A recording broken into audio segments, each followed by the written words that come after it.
الفنان تامر حسني غنى الهرمون السعادة. طب يلا تعالوا نتعرف ايه هو هرمون السعادة، نزوده ازاي نهتم بيه، وخصوصا انتي في وقت البيريود لما بتحبي كده تدخلي في دراما شوية. انا عارفة ان الموضوع مش بايديكي وانك حاجة فسيولوجية والهرمونات بتبقى عاملة عمايلها، لكن تعالي نتعرف ازاي نتغلب على الهرمونات ديت بطريقة صحية.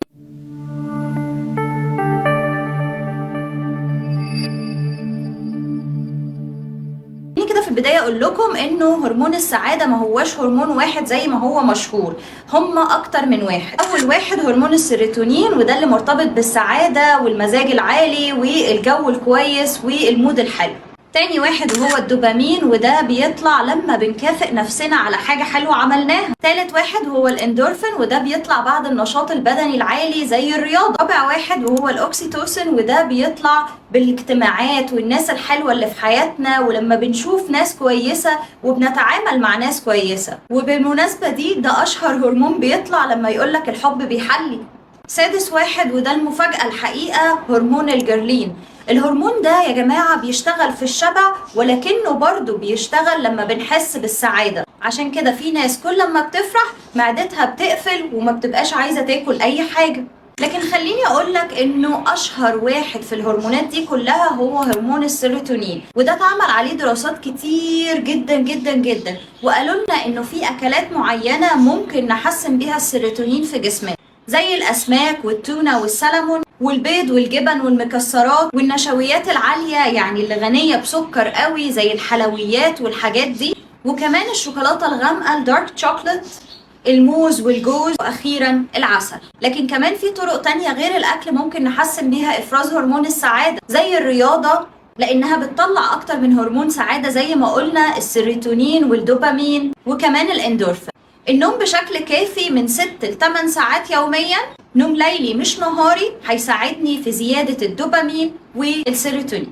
أكيد كلنا عندنا توتر في حياتنا، لكن لو عرفنا إزاي نتعامل مع التوتر ونسترخي ونلعب تمارين تأمل، ده هيساعدنا كتير في إفراز هرمون السعادة.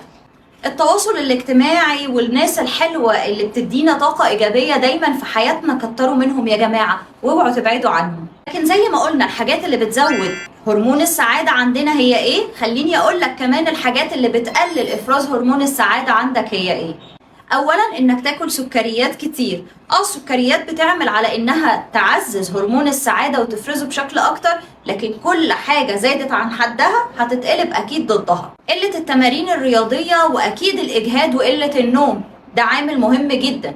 بعض أدوية الاكتئاب وبعض الأدوية اللي بتلعب في الهرمونات من غير الرجوع للطبيب واستشارته، دي أكيد هتكون واحدة من الأسباب. من الأعراض المهمة اللي بيعاني منها الأشخاص اللي عندهم مستوى منخفض من هرمونات السعادة، عدم استقرار المزاج، العصبية الغير عادية، الإحباط بدون سبب واضح، وممكن نوصل للاكتئاب، الشعور بمشاعر الحزن الشديد واليأس والأفكار السلبية، ومش بيقدر يستمتع بحياته اليومية ولا بيقدر يعمل حاجات كويسة يقدر يفرح بيها، القلق المستمر والدايم، وأحيانا ممكن نوصل كمان للوسواس القهري، وهو نوع من أنواع اضطرابات القلق اللي بيمارس فيها المريض سلوك قهري غير مسيطر عليه. وكمان بيعاني من مشاكل في النوم، لأن هرمون السيروتونين واحد من أهم الحاجات اللي بتلعب دور مهم جدا في تنظيم الساعة الداخلية للجسم، فهتلاقيه يا إما مش عارف ينام، يا إما دايما حاسس إن هو نعسان ومش قادر يكمل يومه. مشكلة كمان من اللي بتواجه الناس دي إن عندهم مشاكل في الذاكرة والتعليم، وأكدت الأبحاث إن نقص السيروتونين مرتبط ارتباط وطيد بالفصام وفقدان الشهية وفقدان الثقة بالنفس، وده لأن السيروتونين بيدخل في عمليات جسدية كتير جدا،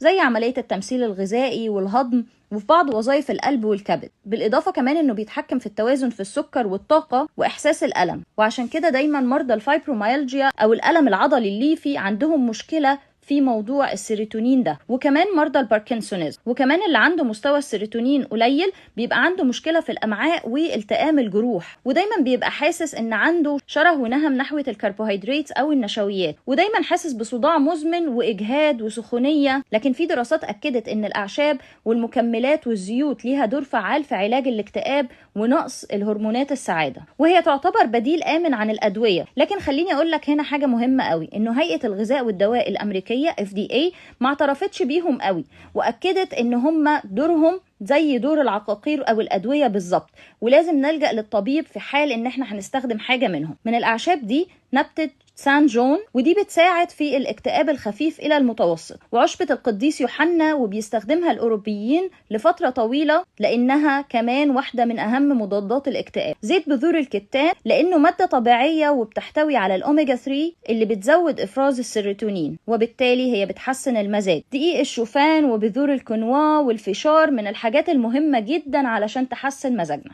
في الاخر بقى عايزه اقول لكم، لما تكونوا مش تمام وحالتكم المزاجيه مش تمام، في ناس بتفكر ان هي تنعزل وتبعد عن الناس وتقفل على نفسها وتعيش حياه اكتئاب كامله. ارجوكم ما تعملوش كده، اخرجوا وشوفوا ناس بتحبوهم. لو مش قادر تقابل حد ده حقك تمام، لكن العب رياضه، اسمع موسيقى هاديه، حاول تسترخي، العب بعض تمارين اليوجا، واكيد تمارين التنفس هتساعدك كتير في انك انت تهدى وتحاول تخرج من المود ده. ما تسيبوش نفسكم للمود ده ولا تحاولوا ان انتوا تعيشوا فيه كتير. ضغوطات الحياة بتوصلنا لمراحل كتير، لكن احنا عايزين نفضل عندنا دايما هرمون السعادة موجود. اهتموا بصحتكم واهتموا بتغذيتكم، دي اهم نقطة اقدر اقولها لكم عشان كل حاجة تبقى كويسة.